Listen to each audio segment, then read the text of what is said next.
Alex, how are you, mate? I'm good, thanks, Tony. How are you, mate? Mate, I'm very excited today, actually.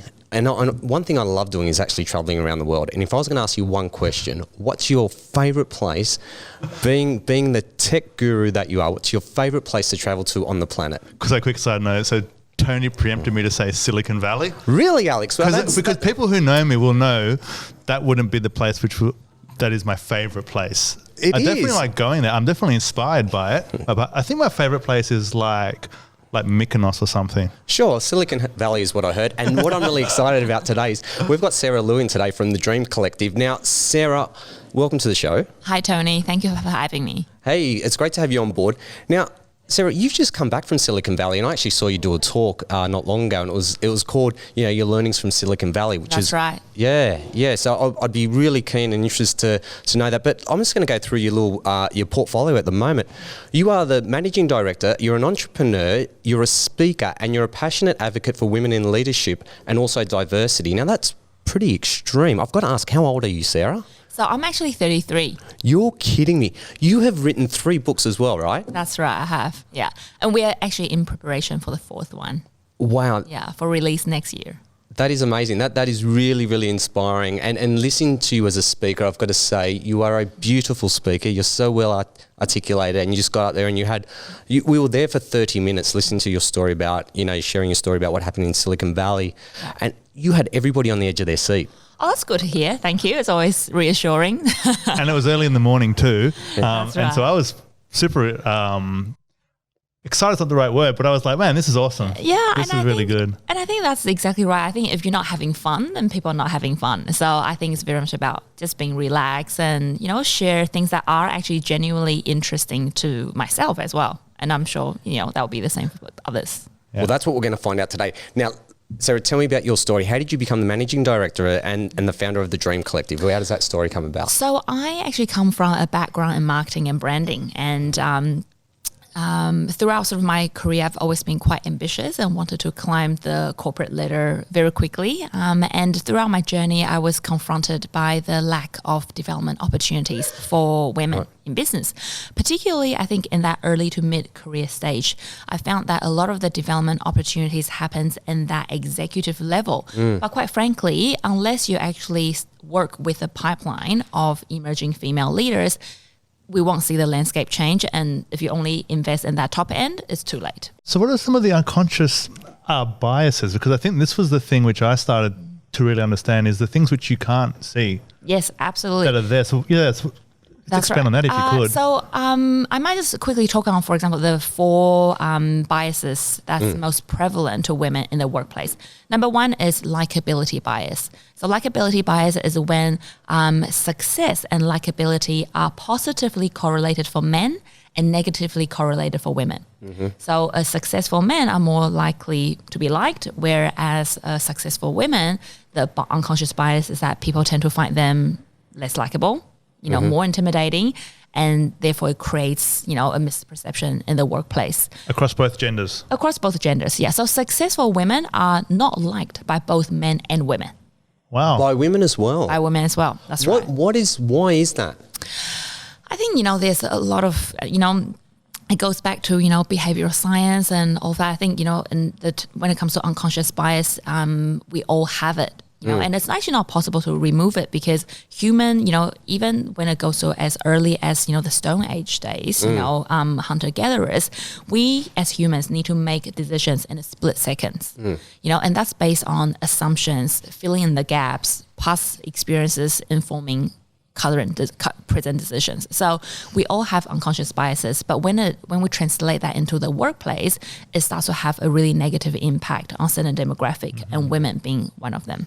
What did that do for you, for an individual who wanted to climb the corporate ladder, be the best version of yourself and make a difference on this planet, but you couldn't actually get through there? What impact did that have on you? I think for me, it's not necessarily that I felt I couldn't get there, but actually a sense of how much harder I need to be focused on getting to where I need to get to.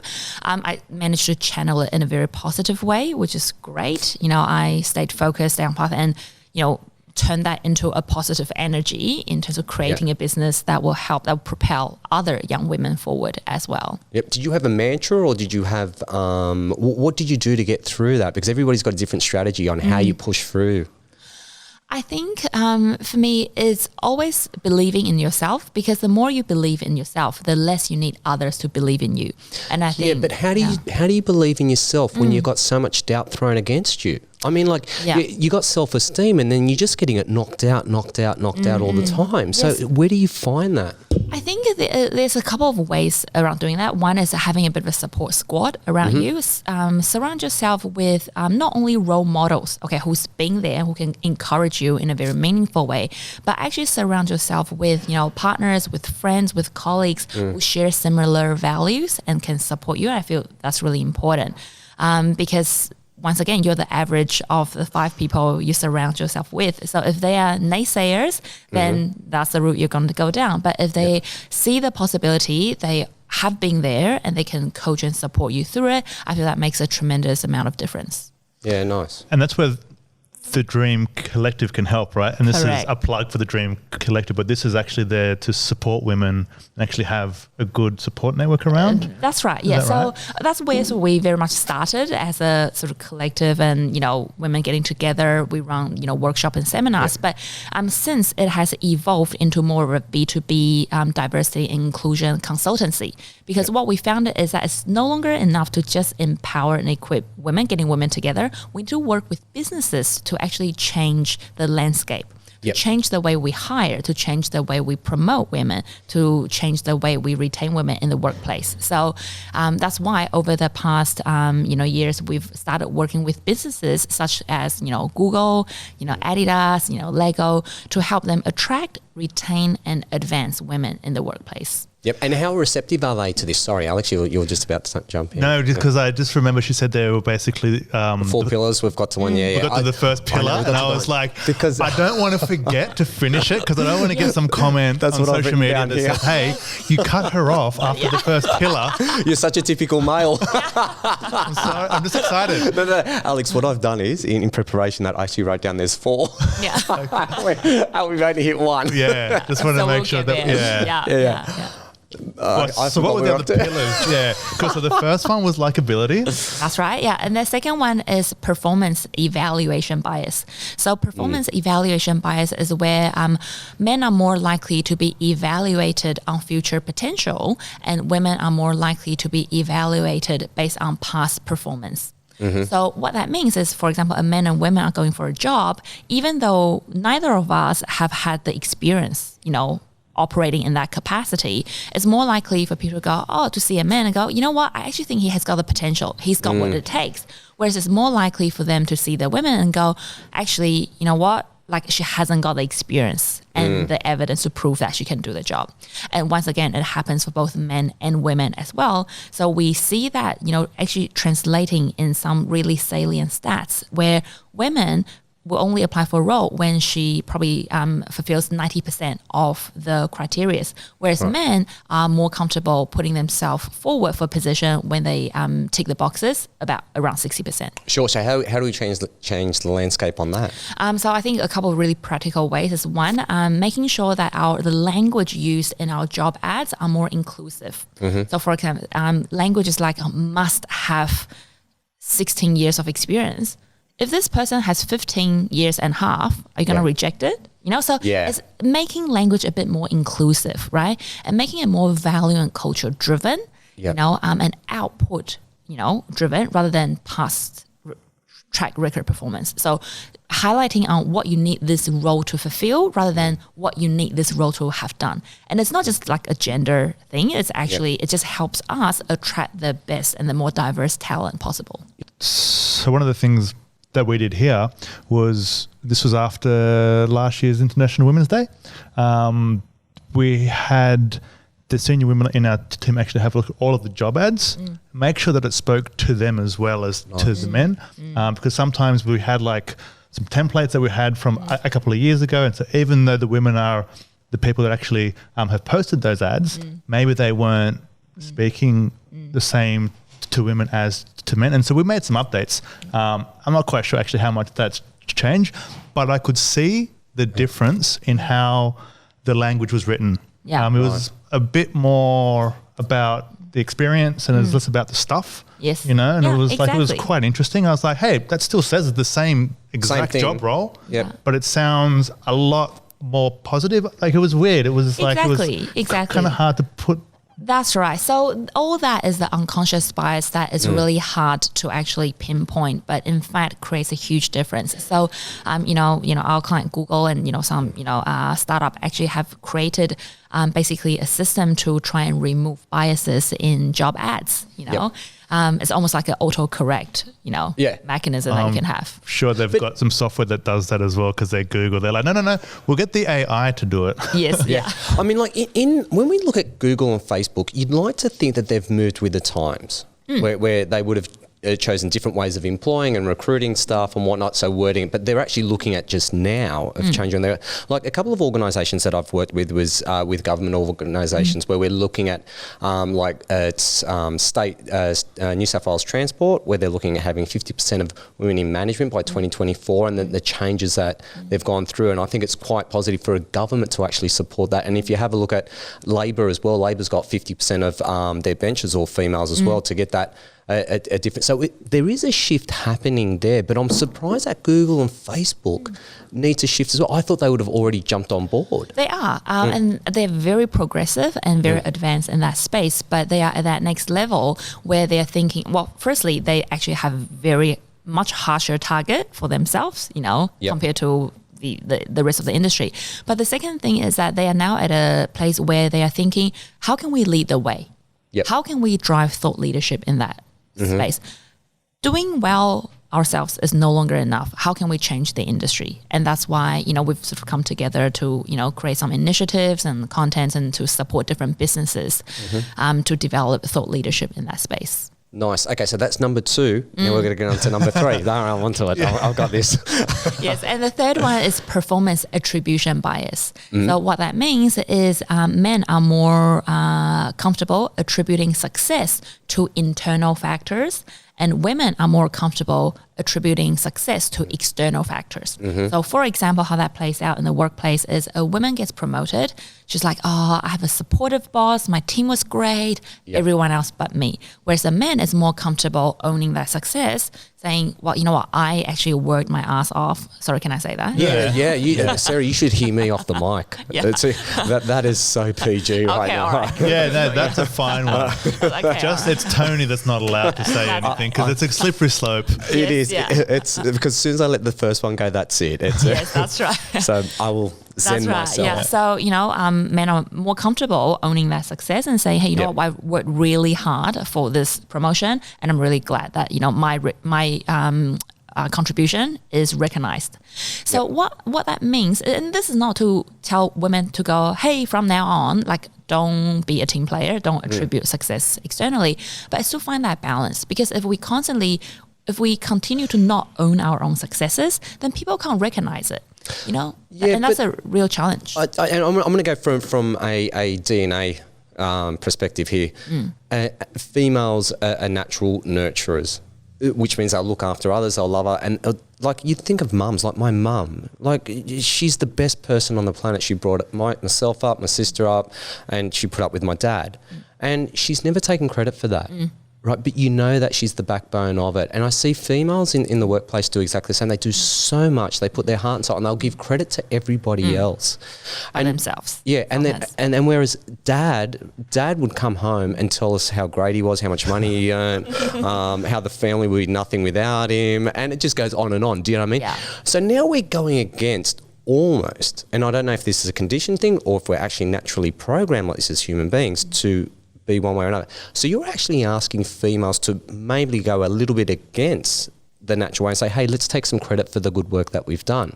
So how do you do that? Because I find that quite intriguing. Well, actually, I think firstly, let me just qualify that we're not trying to pit men against women. Like it's not about sort of highlighting the difference, but about sort of acknowledging and embracing the difference. Yep. I think as much as it is for women to go, hey, you need to start owning your success a lot more, it's also for the men or women like female managers to understand, to go a little bit deeper sometimes.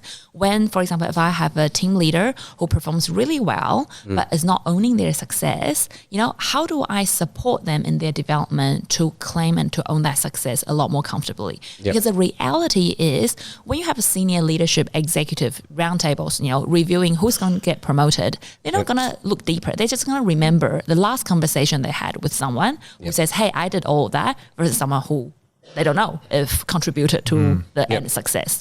So I think it's not about going against the nature or going against the grain necessarily, but it's more around having a more balanced conversation around for both men and women to acknowledge the teamwork well done and also to make people aware of your contribution in that success. And so systemizing the performance process, the performance review process, that's a way that systemically a company could do it, right? Yes. Because the one way is that you just trust everybody will try their best, but that's going to be more fallible than, say, for example, actually having a process that will ensure as equitable that's right. And just review as possible, right? Exactly. And just consideration sets, so this is very much for a message, for not just the men and women, but actually for business leaders to go, hey, as we evaluate success, can we make sure we always look at the external factors and the internal factors,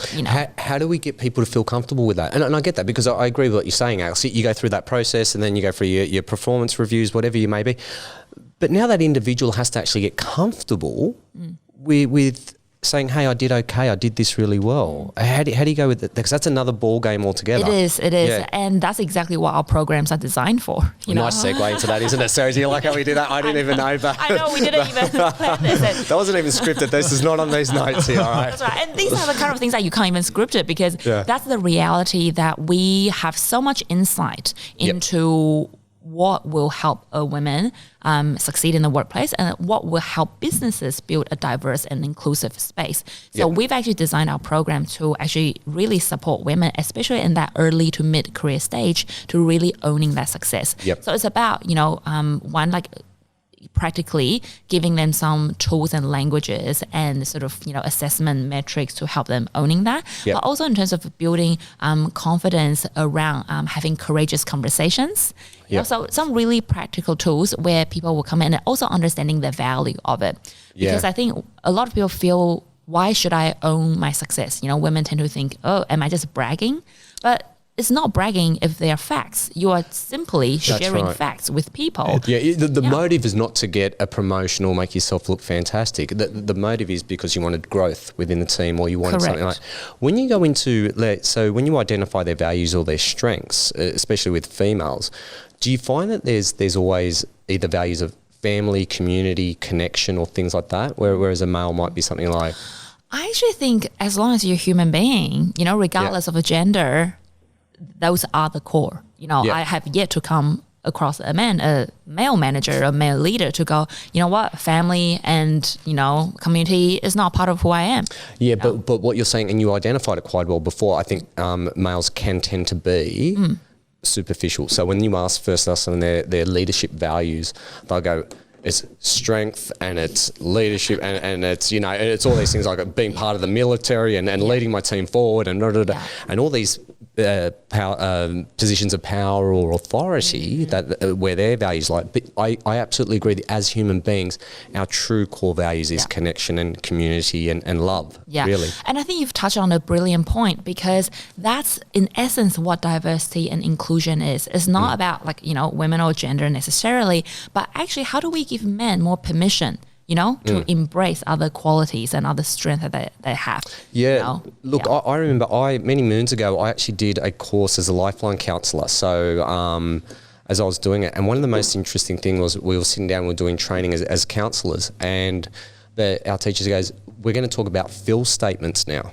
And I think there was 3 guys there and the rest were all females, about 16 females. And the three of us looked at each other and go, what's a fill statement? And the teacher goes, you're going to talk about how you feel about certain things. Statement, not feel. I was like, okay. Yeah. So we're going to talk about emotions. And for us men, we struggled with the concept of talking about I feel like this or I felt that or whatever. We will always talk about I think of this, I thought of that. And for us, it was such a struggle. So what you're saying, there's also training in there for males as well 100%, to bring it back in. So because we operate globally, I was actually not long ago in Japan actually activating a training on gender equality and diversity for 40 Japanese male directors. Right. Yeah. And that was a fascinating experience. But once again, it's also just about opening up the conversation. You know, people talk about how women can't have it all, but the reality is men can't have it all either. Any individual who wants to actually pursue a certain level of success in their workplace make sacrifices with their family and vice versa. So the sacrifices for everyone. So I think we really need to, the healthy conversation when it comes to D&I, diversity and inclusion, for us to have is including men meaningfully in that equation as well. Can we get to diversity in about 17 minutes? Because I want to get onto pillar 4. No, because I'm really intrigued with diversity. And we've spoken about this before, Alex. I mean, like, I open this up every time. I'm going to come back to it in 17 minutes. Let's go pillar 4. I know, but I mean, everything that He's joking about the 17 minutes, by the way. So if you listen to this podcast, you can see how long's left. That's right.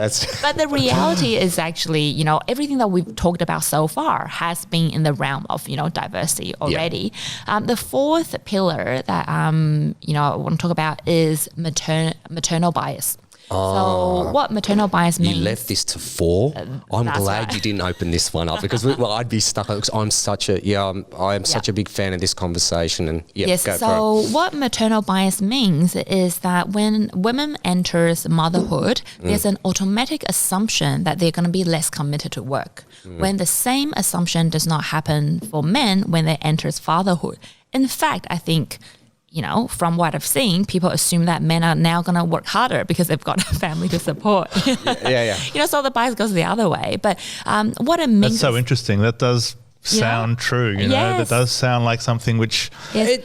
It does, but there's not BS sound like that's what it is. It just sounds like that is like a bias that happens out there because that kind of whole thing of now that's he right. has to make more money to pay for the children or something the like that. The research is ridiculous on it. Sorry. Yes, so I think, whilst we might sort of look at it and go, it sounds quite benign, how it translates in the workplace is, for example, when a woman returns from maternity leave, the manager might actually, from well-intended, probably, but might decide to actually take her off, projects that requires travel, that requires more intense work hours, etc., assuming that they're going to be less committed to work or giving her smaller accounts. And that's the things that we see. It's like a demotion.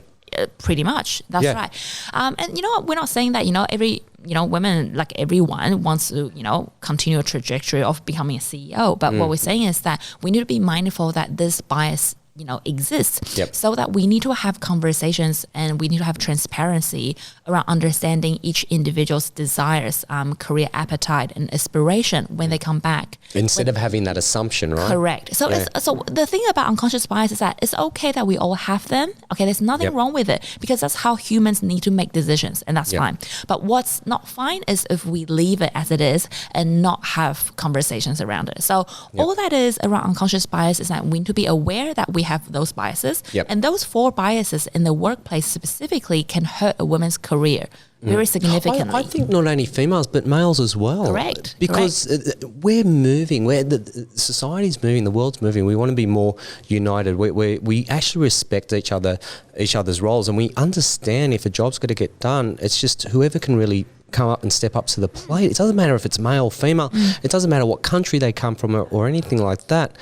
I think I'm quite excited with Gen Z coming through now, and they're more diverse, they're more gender included, and it's really, really nice. But I think it's for the guys like my age and past it, the ones that could be struggling. I mean, I was quite lucky growing up in a liberated family. Like mum and dad always said, a woman's just as good as a male, etc., etc., and it was quite good even from a cultural perspective as well. So I was quite fortunate in that sense. But I know there's a lot of people out there that struggle with these 4 pillars that you're talking about, the unconscious bias, and it's so deeply ingrained. So at Dream Collective, do you actually, especially in Japan, I was going to ask you, did you notice there was a cultural difference between males in Japan and also in Australia, or? Yes, absolutely. I think cultural differences is definitely there, and I think the social conditioning and all of that is real and prevalent. I think Australia is a lot more progress when it comes to, just the perception and the sort of social hierarchy of men and women. But it's really interesting you asked about the differences, because having operated across the region, what we found was that there are actually more similarities than differences across the region when it comes to diversity and inclusion, because I think ultimately the human need, to be included, and the fact that unless you include people, your workplace, people, unless you can have an inclusive environment, people can't actually thrive in that environment. That's so correct, yeah. What you get as a business is always going to be maybe 60% at best, to its full potential. Yeah. So once again, all that is actually very universal.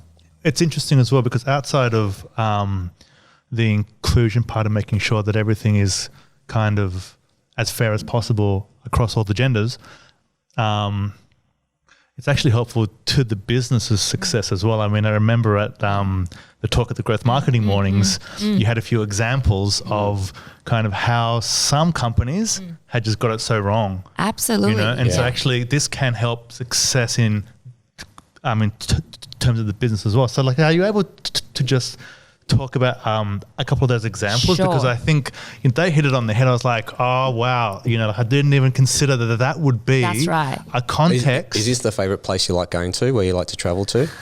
Silicon Valley. Yeah. That's right. That's right. Yes, so I think, I'm really glad you brought it up, because that's the thing around diversity and inclusion. I think in Australia, it's being very much kept as a bit of a HR side issue, whereas it's not. It's a business issue. It's diversity and inclusion is the only way, in fact, we can actually fuel and drive growth and innovation. And I'll provide a couple of examples. Wait, before we get that, can we define what diversity and inclusion is, just so we're very clear on that? Yeah. So diversity, which is diversity in terms of diversity of gender, making sure the workplace is represented. So our world, our society consists of different people of different gender, different ethnicity, different cognitive and linguistic capabilities, sexual orientations, age, all of that. So does your workplace, does your company reflect that? So for example, if your company is full of men, or your leadership team is full of men, white men, that's not diverse. If your workforce is full of people between, 22 to 35, and nothing outside of it, it's probably an issue long term when you don't have that diversity. And inclusion really is how we talk about it is diversity is about having a seat at the table. Right? Making sure that people sitting around the table are diverse. Inclusion is when people around the table can all have a voice. Inclusion is when people can all be heard. So it's not just about having representations, but it's about having their voices heard. How do we create that space? And that's inclusion. So that's about understanding, one is overcoming those unconscious biases, bring awareness to that. And two, I think it's about really understanding that we don't have to be the same, for us to develop empathy. It's actually embracing and celebrating differences. That's so interesting as well, because, I started in business some time ago now. In the beginning, I was like, why do I have to get everybody to buy into things? It's so frustrating. I know that's the path, right? Yeah. But in time, I realized that there's something to the positive friction that happens there, that there's people who all agree in terms of the outcome, but on actually how to get there. And I think if people are passionate about it and there can be a productive, discussion, it actually improves things overall. It's 100%. Just not easy. It's just hard in between, because you have to go back and forth and be heard and have some harder conversations around, trying to solve specific issues. And so I think that's a hard part of the diversity and inclusion part, is that it increases complexity. of just getting stuff done sometimes, right? Sometimes, yes, but I think there's complexity regardless, and I think that's the thing about having diversity is because that actually makes better decisions. There's the affinity bias, which is, people tend to hire and work and like people who are similar to ourselves. But people who are similar to ourselves means that we solve problems the same way. We approach challenges the same way. Our risk appetite is the same, and when you have a business that's quite homogenous, that is a huge problem.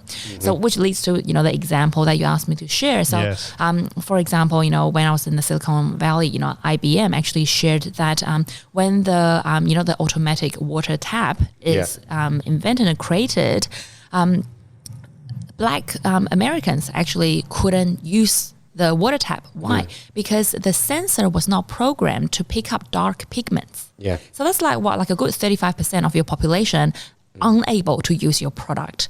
So that's a huge problem for business. But what it shows is that they didn't have diversity probably in the design team, and so inclusion by design, that was a clearly missing part.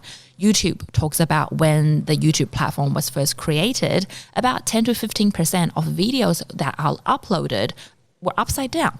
They couldn't figure out why.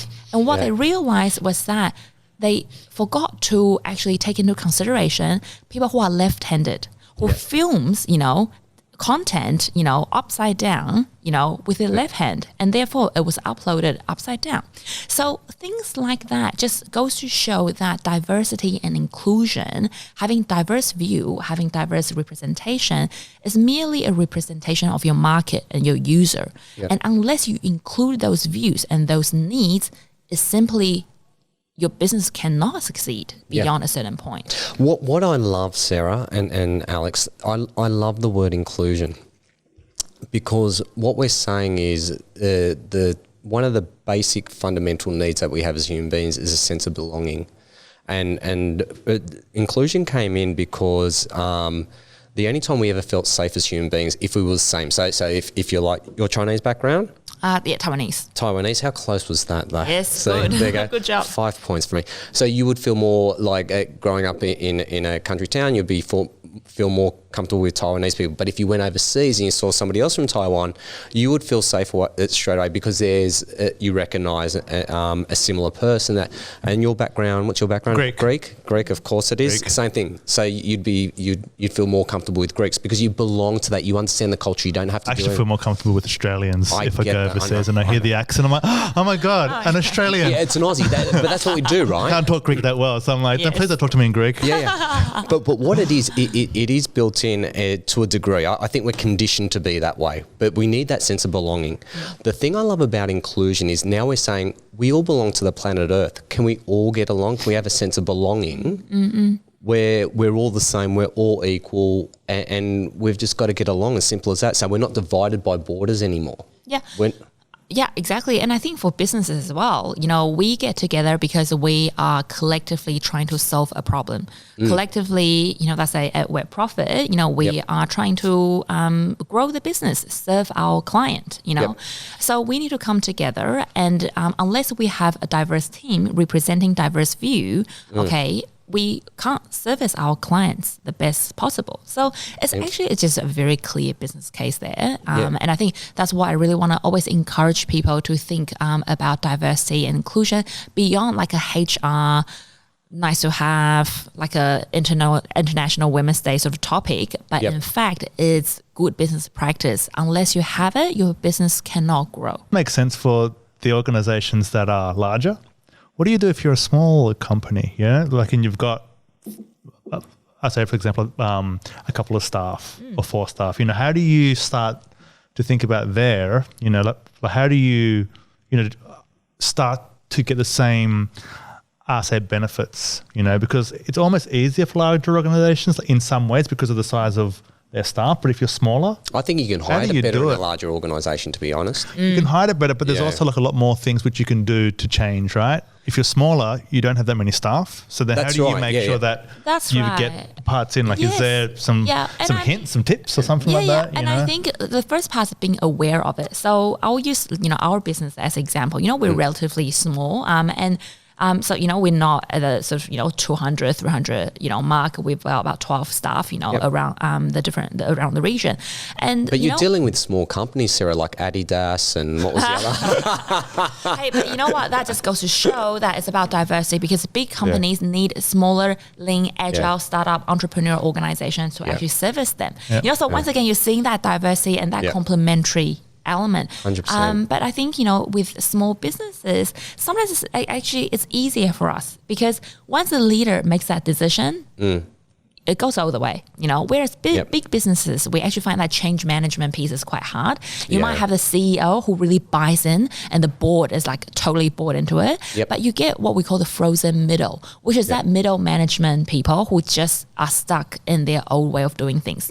So I actually think businesses have different challenges, that's all. Sure. Smaller businesses, sure, it's harder, and for us, we actually struggle to actually find male employees. So we've had to go very intentional in how we hire, how we position, our brand in order to attract the male talent. But once again, it's about being aware, being intentional, because that's the thing about unconscious bias. If we're not intentional and deliberate in our effort in addressing, adjusting the way we do things, unconscious bias will just always lead us to a place of bias. Absolutely. How do we, with an unconscious bias, conscious bias is going to be a pattern.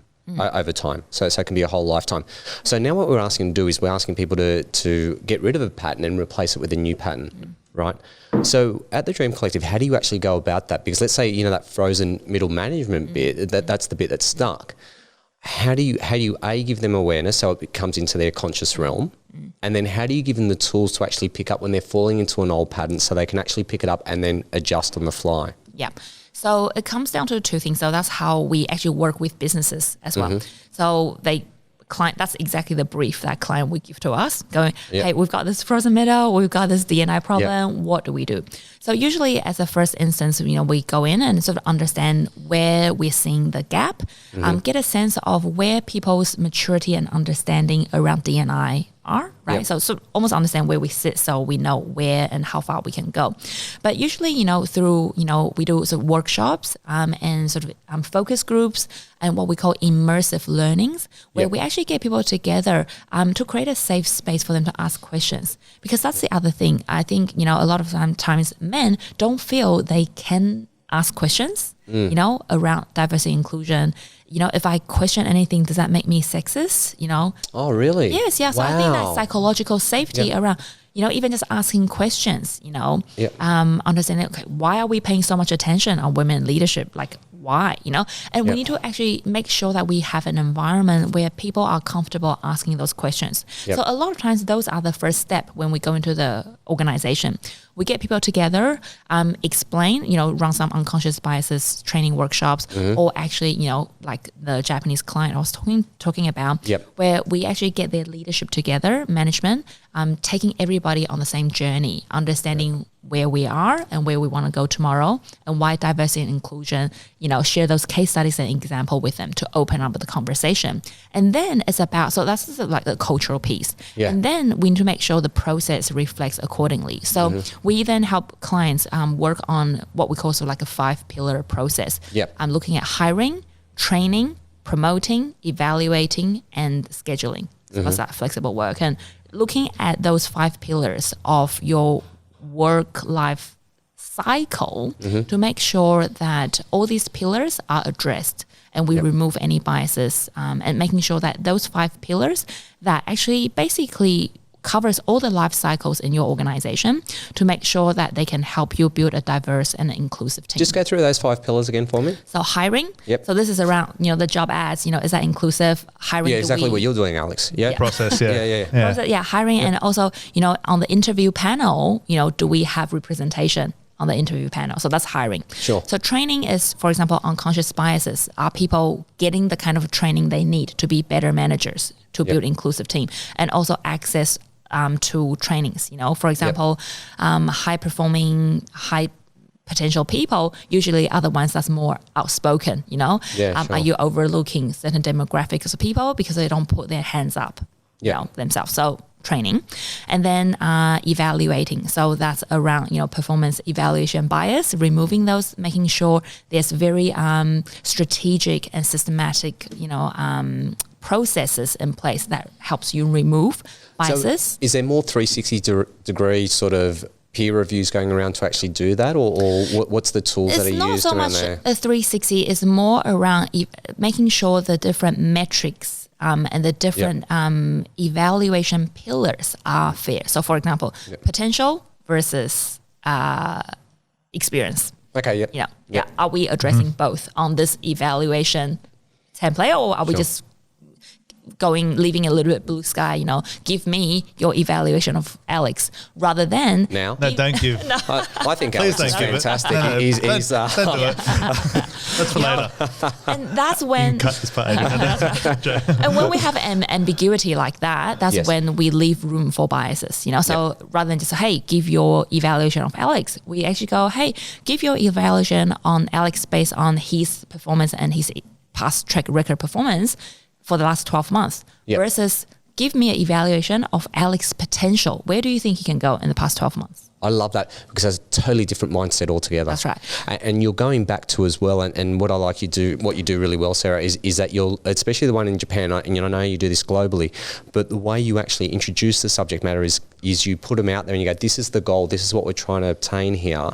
So let's have a look at the roadmap of how we get there, opposed to saying, this is where the issue is, and then trying to shift them into the future. Exactly. Where you shift them into the future straight away, and something like this, we're going, well, where do you see this person in the future? Now, that's totally different, because in a present moment, if you've got, I don't know, ill feelings, or you're upset, or you're having a bad day at the office or whatever, your judgment's going to be really skewed. I mean, like you would have done this as well in the past, but then you start to future pace yourself and start to go, oh, actually, I can see the good in this person. And it's opening up that, and it's getting rid of that bias that you may have about that person straight away. Yeah. And then, the fourth one is promotion, so promoting. So that's really looking at, are we promoting a certain type of people? And, in performance measurement and promotion reviews, sometimes that can be hugely biased. It's about whoever that speaks the loudest, whoever that talks about their performance the most, and etc. So once again, it's about, are we promoting people in a very holistic way?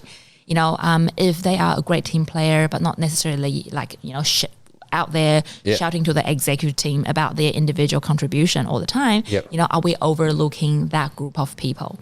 What about, how do you deal with this, Sarah? It's, and Alex, you might have this come up as well, where let's say a female gets promoted within an organisation, and there's a possibility where people go, the only reason she got promoted was because she's a female, right? With the current climate that we've got at the moment, how would you tackle something like that? Yeah, so that happens a lot, right?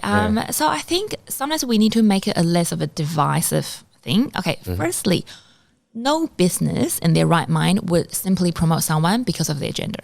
Sure. That just doesn't happen.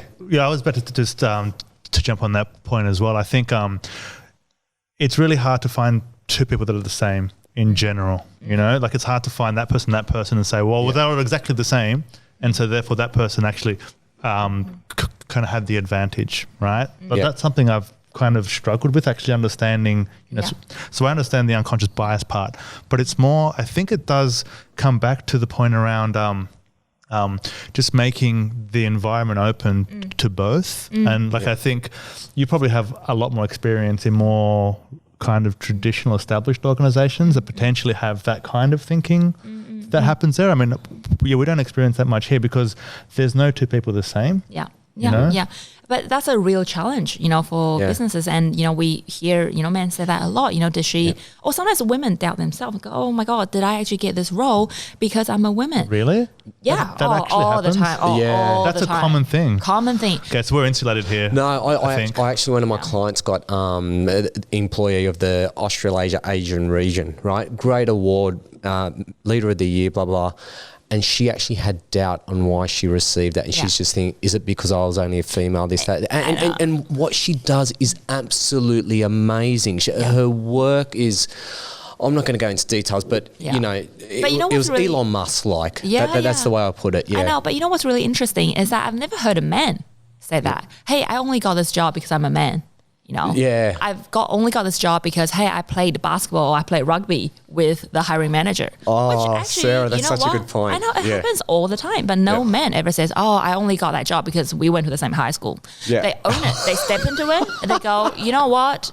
hey, I deserve this role. So I would say that they justify it, right? They go, absolutely. I know. Of course we used to play footy together. I know. It's got nothing to do with it. Exactly. Yeah. Right. So it has actually, in fact, everything to do with it. Yeah. So I would say, like, one thing is, like, no business actually in their right mind would actually just promote someone because they're female. Yep. There needs to be a certain level of performance or potential to show for. So I think just everybody just chill out, understand that is what happens, okay?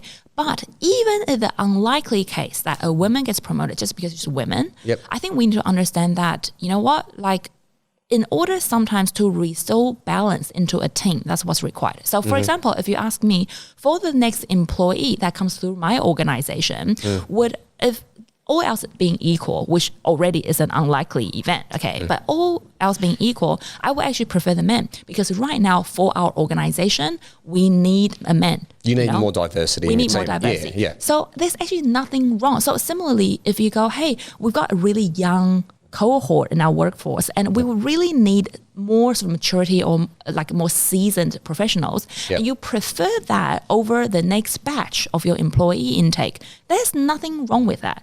In order to create the right dynamic, there will be seasonalities in and out. So even if that is the case, which is unlikely, but even if that's the case, I just want to reiterate and emphasize that it's fine. That's okay. Yeah, cool. Because that sometimes is what's required, what needs to happen in order to build a diverse and inclusive workforce. Give me a good example of somebody who you know, a role model of yours, has actually done that, had that whole process. Jane Huxley, I don't know if you know of her, but she was the managing director for Spotify, who's actually relocated to London to head the Spotify EMEA market. And her experience is not quite the same, but what she really shared from her experience was never take things personally. And that's the good and the bad and the ugly, right? So I think that relates to that a little bit, in a sense that don't take things personally. Sarah's got this thing. I go, how did you become successful? She goes, you just got to ask for stuff. And I'm like, what do you mean? You just got to ask for it. Yeah, so you want to expand on that a little bit? No. Like, I was just going to ask you the question on, because actually, sorry, like, I will expand on it just a little bit. Like, I remember it was 20 years ago, I first started like this whole kind of self-improvement path, and I heard Brian Tracy say, the world belongs to the people that ask. Yes. And so just ask, you know. And so what's like 100%. the experience been for you? Exactly. So people always talk about how, you don't get what you deserve in this world, you get what you ask for. And I really believe in that. And I think, often, I get people ask us that, hey, how did you manage to turn a, business, that was a personal passion project into $1 million business now operating globally. And they go, hey, how did you get the clients, get the likes of the Google, the Adidas, and, the people on your, clients on your program? And I said, you know what, you just ask. You just ask. And I know it sounds... so you must ask pretty well if you get like the Adidas and the Googles and stuff. I mean, I ask for stuff for sure. Yeah. I haven't asked Google. But I'll say, using the book I published as an example, right? So the book was actually, the latest book is called The World We See. And it's a collection of career stories and success stories of 30 of Australia's top business leaders. Right. And so, it featured, the CEO of Cotton On, the CEO of Country Road, and the, managing director for Microsoft at the time, etc. And people always ask me, how did you get them to contribute to your book? And I said, just ask. And, I remember I was reading an In-Fly magazine. I read that, the CEO of Jetstar at the time was a female, Jane Herlicker. And I just thought, hey, you know what? It would be so good to have her in the book. I reached out to her on LinkedIn.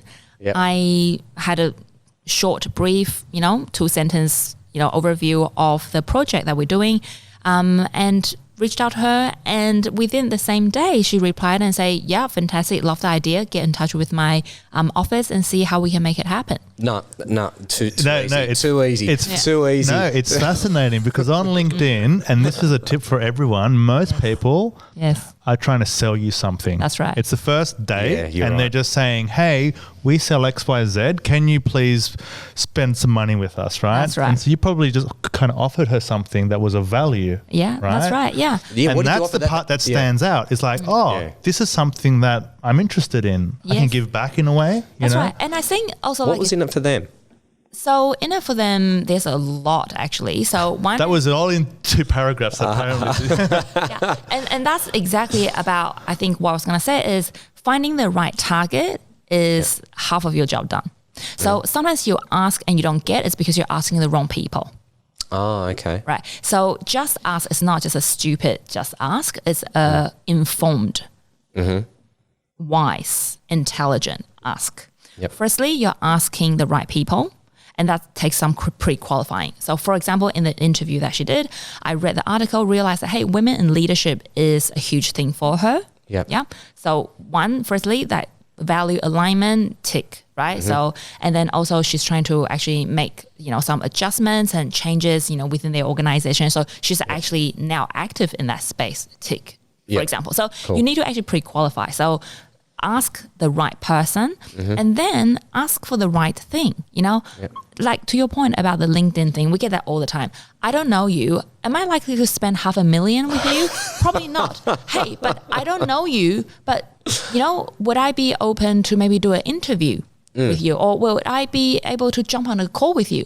Yeah, that's probably more likely than taking the time when I don't know you. A 5-minute call is probably an easier yes than spending $500,000, giving you my software, like changeover project. So you're not asking for business. You're actually asking to connect. No, so I am asking for business. You are, but in a roundabout, but go, let's connect first and see if we get along.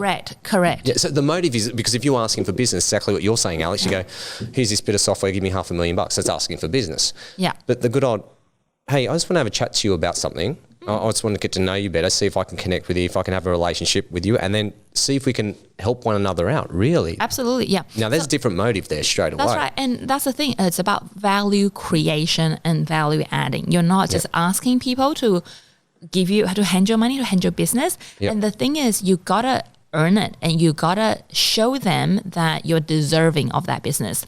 And I think that sense of entitlement is so important, for us to just get rid of that. Hey, I'm reaching out to you, so I deserve your business. I think it's really about, when it comes to just ask, it's actually about asking how you can help. And sometimes you got to be transparent. And what I feel really give people comfort is that, hey, let's have a quick chat. We may or may not be the right solution for you, but I would just be keen for feedback and support. And I think that's when you ask for feedback and input, often it leads to business. But when you ask for business, you only get feedback. Yes. It's so interesting. It's so interesting because there's certainly ways where you can approach things and add value straight away, and I think that's where people fail. Or the worst one is that they have a template that they use 1,000 times and they wonder why it doesn't work, you know? And so it's really frustrating. But I also think there's something around your expectation. And so it's good to ask for everything, but just be okay if someone says no. Yes. And I think some people get upset if they don't actually have a response. And it's like, my God, I saw like you read my post or something like that. That's right. But you didn't respond to me. Blocked. Like, Oh, wow. Yeah. yes, because it comes back to your sense of entitlement thing, right? Like I think people ask, but they think that they actually will deserve to get something back. And I think it's really important to think of the other person. That's right. And to put yourself like in their shoes, right? Yes. Yeah. 100%. Yeah. Yeah, here you go. You'll like this stat, Alex. This one's for you. In the realm of stand-up comedy, majority of audiences are women, 75%.